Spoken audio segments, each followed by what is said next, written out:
ಹೀಗೆ ಒಳಗೆ ತಂದೆ ಹೇಳ್ದೆ ತಾಯಿಗೆ ಹೇಳ್ದೆ ಇರೋ ವಿಷಯ ದುಃಖವನ್ನ ನಾವು ಯಾರ ಜೊತೆ ಹಂಚ್ಕೊತೀವಿ? ಸ್ನೇಹಿತರ ಜೊತೆ. ಎಲ್ಲ ಸಂಬಂಧಕ್ಕೂ ಮಿಗಿಲಾದ ಸಂಬಂಧ ಯಾವುದು?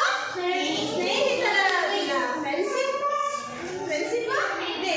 ಹೀಗಾಗಿ ಈ ಸ್ನೇಹಿತರ ದಿನ ಎಲ್ಲ ಸಂಬಂಧಕ್ಕೂ ಮಿಗಿಲಾದಂತ ಸಂಬಂಧ. ನೀವು 1ನೇಯಿಂದ 7ನೇವರೆಗೂ ಬಂದ್ರಿ, ಹೌದಾ? ನೀವು 1ನೇಯಿಂದ 7ನೇವರೆಗೂ ನೀವು 7ನೇಯಿಂದ 8, 9, 10 ಕಾಲೇಜ್ ಹೋಗ್ತೀರಿ, ಮದುವೆ ಆಗ್ತೈತಿ, ಡಿಗ್ರಿ ತಗೋತೀರಿ, ಯಾವುದೇ ಒಂದು ಕೆಲಸ ಮಾಡ್ತೀರಿ. ಯಾವ ಲಾಸ್ಟಿಗೆ ಮರೆಯೋದಿದ್ರು ನೀವು ಬೆಸ್ಟ್ ಫ್ರೆಂಡ್ ಏನ್ ಮಾಡ್ತೀರಿ? ಮರೆಯೋದಿಲ್ಲ. ಸಾಯೋವರೆಗೂ ಬೆಸ್ಟ್ ಫ್ರೆಂಡ್ ಏನ್ ಮಾಡ್ತೀರಿ? ಮರೆಯೋದಿಲ್ಲ. ಅದಕ್ಕೆ ನಮ್ಮ ಸ್ನೇಹಿತರ ದಿನ ನಾವು ಸ್ನೇಹಿತರು ಒಗ್ಗಟ್ಟಾಗಿ ಇರ್ಬೇಕು. ಹೆಂಗಿರ್ಬೇಕು?